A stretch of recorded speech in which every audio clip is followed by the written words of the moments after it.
ॐ नारायणाय विद्महे वासुदेवाय धीमहि तन्नो विष्णु प्रचोदयात्। ओम नमो भगवते वासुदेवाय नमः। बोलिए एकादशी माता की जय। राधे राधे दोस्तों, आप सभी का स्वागत है आपके अपनी चैनल व्रत पूजन और कहानियां में। मैं आज आपको उत्पन्ना एकादशी की व्रत कथा सुनाने जा रही हूँ। तो प्रेम से उत्पन्ना एकादशी की व्रत कथा सुनिए। श्री सूत जी बोले, हे विप्रो, भगवान कृष्ण ने विधि सहित इस एकादशी महात्म को अर्जुन से कहा था। प्रभु ने जिनकी श्रद्धा है वही इस व्रत को प्रेम पूर्वक सुनते हैं और इस लोक में अनेक सुखों को भोग कर अंत में वैकुंठ को प्राप्त करते हैं। एक बार अर्जुन ने भगवान श्री कृष्ण से पूछा, हे जनार्दन, एकादशी व्रत की क्या महिमा है? इस व्रत को करने से कौन सा पुण्य मिलता है? इसकी विधि क्या है? सो आप मुझे बताने की कृपा करें। अर्जुन के ये वचन सुन भगवान श्री कृष्ण ने कहा, हे अर्जुन, सर्वप्रथम हेमंत ऋतु के माघशीस माह में कृष्ण पक्ष की एकादशी को व्रत करना चाहिए। दसवीं की संध्या को दातुन करनी चाहिए और रात्रि को भोजन नहीं करना चाहिए। एकादशी को प्रातः संकल्प नियम के अनुसार कार्य करना चाहिए। मध्याह्न को संकल्प पूर्वक स्नान करना चाहिए। स्नान से पूर्व शरीर पर मिट्टी का लेप लगाना चाहिए। स्नान के बाद मस्तक पर चंदन का तिलक लगाना चाहिए। एकादशी व्रत का फल 1000 यज्ञों से भी ज्यादा है। भगवान श्री कृष्ण के वचन सुन अर्जुन ने कहा, हे प्रभु, आपने इस एकादशी व्रत के पुण्यों को अनेक तीर्थों के पुण्य से श्रेष्ठ तथा पवित्र क्यों बताया है? कृपा करके यह सब आप विस्तार पूर्वक कहिए। श्री कृष्ण बोले, हे पार्थ, सतयुग में एक महाभयंकर दैत्य हुआ था। उसका नाम मूर था। उस दैत्य ने इंद्र आदि देवताओं पर विजय प्राप्त कर उन्हें उनके पद से हटा दिया। तब इंद्र ने भगवान शंकर से प्रार्थना की, हे भोलेनाथ, हम सब देवता मूर दैत्य के अत्याचारों से दुखी होकर मृत्यु लोक में अपना जीवन व्यतीत कर रहे हैं। राक्षसों के भय से हम बहुत दुख और कष्ट भोग रहे हैं। मैं स्वयं बहुत दुखी हूँ और भयभीत हूँ। अन्य देवताओं की तो बात ही क्या है। अतः हे कैलाशपति, कृपा कर आप मूर दैत्य के अत्याचार से बचने का उपाय बतलाइए। देवराज की प्रार्थना सुन शंकर जी ने कहा, हे देवेंद्र, आप भगवान श्री हरि के पास जाइए। मधु कैटभ का संहार करने वाले भगवान विष्णु देवताओं की अवश्य ही इस भय से मुक्त कराएंगे। महादेव जी के आदेशानुसार इंद्र तथा अन्य देवता क्षीर सागर गए, जहाँ पर भगवान श्री हरि शेष शैया पर विराजमान थे। इंद्र सहित सभी देवताओं ने भगवान विष्णु के समक्ष उपस्थित होकर उनकी स्तुति की। हे तीनों लोकों के स्वामी, आप स्तुति करने योग्य हैं। हम सभी देवताओं का आपको कोटि कोटि प्रणाम है। हे दैत्यों के संहारक, हम आपकी शरण में हैं। आप हमारी रक्षा करें। हे त्रिलोकपति, हम सभी देवता दैत्यों के अत्याचारों से भयभीत होकर आपकी शरण में आए हैं। इस समय दैत्यों ने हमें स्वर्ग से निकाल दिया है। हम सभी देवता बड़ी ही दयनीय स्थिति में मृत्यु लोक में विचरण कर रहे हैं। अब आप ही हमारे रक्षक हैं, हमारी रक्षा कीजिए।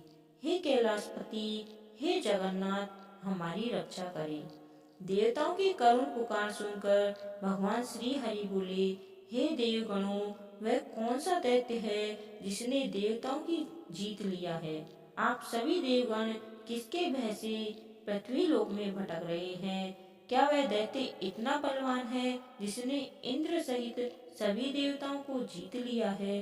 तुम निर्भय होकर मुझे सब हाल बताओ। भगवान विष्णु के इन स्नेहमयी वचनों को सुनकर देवेंद्र ने कहा, हे प्रभु, प्राचीन काल में ब्रह्म वंश में उत्पन्न हुआ नाड़ी जगम नामक एक असुर है, जिसका नामक एक मूल पुत्र है, जो चंद्रावती नामक नगरी में निवास करता है। जिसने अपने बल से मृत्युलोक और देवलोक को जीत लिया है और सब देवताओं को देवलोक से निकालकर अपने दैत्य कुल के असुरों को इंद्र, अग्नि, यम, वरुण, चंद्रमा आदि लोकपाल बना दिया है। वह स्वयं सूर्य बनकर पृथ्वी को तापता है और स्वयं मेघ बनकर जल की वर्षा करता है। अतः आप इस बलशाली भयानक असुर का संहार करके देवताओं की रक्षा करें। देवेंद्र के मुख से ऐसे वचन सुन भगवान विष्णु बोले, हे देवताओं, मैं आपके शत्रु का शीघ्र ही संहार करूंगा। आप सब इसी समय मेरे साथ चंद्रावती नगरी चलिए। देवताओं की पुकार पर भगवान विष्णु तुरंत ही उनके साथ चल दिए। उधर दैत्यराज मोर ने अपने तेज से जान लिया कि श्री विष्णु युद्ध की इच्छा से उसकी राजधानी की तरफ आ रहे हैं। अतः अपने राक्षस योद्धाओं के साथ वह भी युद्ध भूमि में आकर गरजने लगा। देखते ही देखते युद्ध शुरू हो गया। युद्ध शुरू होने पर अनगिनत असुर अनेक अस्त्रों शस्त्रों को धारण कर देवताओं से युद्ध करने लगे। किंतु देवताओं तो पहले से ही डरे थे। वे अधिक देर तक राक्षसों का सामना न कर सके और भाग खड़े हुए। तब भगवान विष्णु स्वयं युद्ध भूमि में आ गए। दैत्य पहले से भी ज्यादा जोश में भरकर भगवान विष्णु से युद्ध करने लगे। वे अपने अस्त्र शस्त्र से उन पर भयंकर प्रहार करने लगे। दैत्यों के आक्रमण वारों को श्री विष्णु अपने चक्र और गदा के प्रहारों से नष्ट करने लगे। इस युद्ध में अनेक दैत्य सदा के लिए मृत्यु की गोद में समा गए। किंतु दैत्यराज मूल भगवान विष्णु के साथ निश्चल भाव से युद्ध करता रहा। उसका तो जैसे अभी बाल भी बांका नहीं हुआ था। वह बिना डरे युद्ध कर रहा था। भगवान विष्णु मूर को मारने के लिए जिन जिन शस्त्रों का प्रयोग करते वे सब उसके तेज के सामने नष्ट होकर उस पर पुष्पों के समान गिरने लगते। अनेक अस्त्रों शस्त्रों का प्रयोग करने पर भी भगवान विष्णु उससे जीत न सके। तब वे आपस में मल्ल युद्ध करने लगे। भगवान श्री हरि उस असुर से देवताओं के लिए सहस्त्र वर्ष तक युद्ध करते रहे, किंतु उस असुर से न जीत सके। अंत में भगवान विष्णु शांत होकर विश्राम करने की इच्छा से बंदरिकाश्रम स्थित 38 कोस लंबी एक द्वार वाली हेमवती नाम की एक गुफा में प्रवेश कर गए। हे अर्जुन, उस गुफा में प्रभु ने शयन किया। भगवान विष्णु के पीछे पीछे वह दैत्य भी चला आया। भगवान श्री हरि को सोता देखकर वह उसे मारने को तैयार हो गया। वह सोच रहा था कि मैं आज अपने चिर शत्रु को मारकर हमेशा हमेशा के लिए निष्कंटक हो जाऊंगा। परंतु उसकी यह इच्छा पूर्ण न हो सकी, क्योंकि उसी समय भगवान विष्णु की देह से दिव्य वस्त्र धारण किए एक अत्यंत मोहिनी कन्या उत्पन्न हुई और राक्षस को ललकार कर उससे युद्ध करने लगी।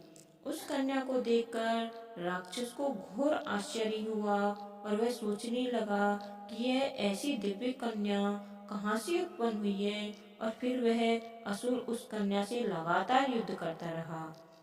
कुछ समय बीतने पर उस कन्या ने क्रोध में आकर उस दैत्य के अस्त्रों शस्त्रों के टुकड़े टुकड़े कर दिए, उसका रथ तोड़ डाला। अब तो उस दैत्य को बड़ा ही क्रोध आया और वह सारी मर्यादा भंग करके उस कन्या से मल्ल युद्ध करने लगा। उस तेजस्वी कन्या ने उसको धक्का मारकर मूर्छित कर दिया और उसकी मूर्छा टूटने से पूर्व ही उसका सिर काटकर धड़ से अलग कर दिया। सिर काटते ही वह असुर पृथ्वी पर गिरकर मृत्यु को प्राप्त हुआ। बाकी बचे असुर अपने राजा का ऐसा दुखद अंत देखकर भयभीत होकर पाताल लोक से भाग गए। भगवान विष्णु जब निद्रा से जागे तो उस असुर को मरा देखकर उन्हें घोर आश्चर्य हुआ और वे सोचने लगे कि इस महाबली को किसने मारा। तब वह तेजस्वी कन्या श्री हरि से हाथ जोड़कर बोली, हे जगदीश्वर, यह असुर आपको मारने को उद्यत था, तब मैंने आपके शरीर से उत्पन्न होकर इस असुर का वध किया। कन्या की बात सुनकर भगवान बोले, तुमने इस असुर को मारा है, अतः हे कन्या, मैं तुमसे अत्यंत प्रसन्न हूँ। इसे मारकर तुमने तीनों लोकों के देवताओं के कष्ट को हरा है, इसलिए तुम अपनी इच्छानुसार वरदान मांग लो। मैं तुम्हारी प्रत्येक इच्छा को पूर्ण करूँगा। भगवान की बात सुन कन्या बोली, हे प्रभु, मुझे यह वरदान दीजिए कि जो भी मनुष्य या देव मेरा व्रत करे उसके सभी पाप नष्ट हो जाएं और अंत में उसे स्वर्ग लोक की प्राप्ति हो। मेरे व्रत का आधा फल रात्रि को मिले और उसका आधा फल एक समय भोजन करने वाले को मिले। जो श्रद्धालु भक्ति पूर्वक मेरे व्रत को करे वे निश्चय ही वैकुंठ लोक को प्राप्त करें। जो मनुष्य मेरे व्रत में दिन तथा रात्रि को एक बार भोजन करे वह धन धान्य से भरपूर रहे। कृपा करके मुझे ऐसा वरदान दीजिए।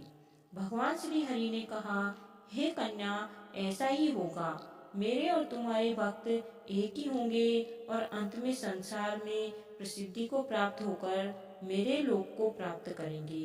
हे कल्याणी, तुम एकादशी को पैदा हुई हो, इसलिए तुम्हारा नाम भी एकादशी हुआ, और क्योंकि तुम मेरे अंश से उत्पन्न हुई हो इसलिए संसार में तुम उत्पन्ना एकादशी के नाम से जानी जाओगी।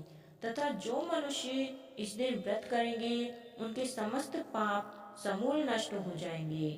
तुम मेरे लिए अब तीज, अष्टमी, नवमी और 14 से भी अधिक प्रिय हो।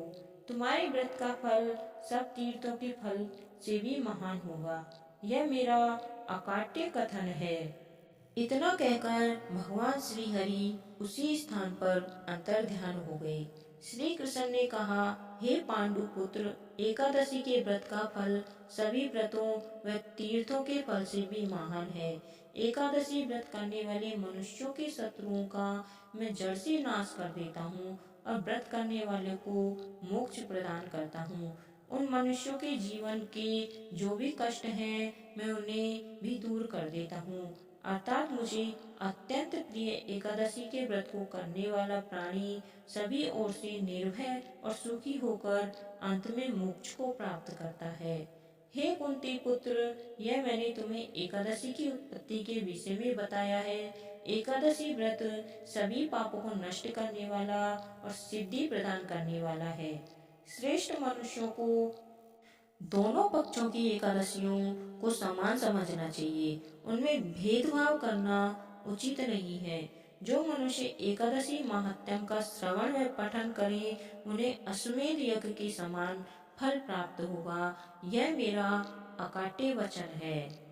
एकादशी भगवान विष्णु की साक्षात शक्ति है। जिस शक्ति ने उस असुर का वध किया जिसे भगवान ने भी जीत पाने में असमर्थ थे, उस शक्ति के आगे मनुष्य के पाप रूपी असुर भला कैसे टिक सकते हैं। जिस शक्ति ने देवताओं के कष्ट को हरकर उन्हें सुख दिया, यह प्राणी मात्र को क्या नहीं दे सकती। सुख, समृद्धि, शांति और मोक्ष समस्त सुख सहज ही इस एकादशी को करने से प्राप्त हो जाते हैं। तो बोले एकादशी माता की जय। ओम नमो भगवते वासुदेवाय। कहानी सुनने वाले और सुनाने वाले सभी का भला हो, आपकी सभी मनोकामनाएं पूर्ण हो, और अन्य व्रत कथाएं सुनने के लिए अभी हमारे चैनल को सब्सक्राइब करें। धन्यवाद। आपका दिन शुभ हो।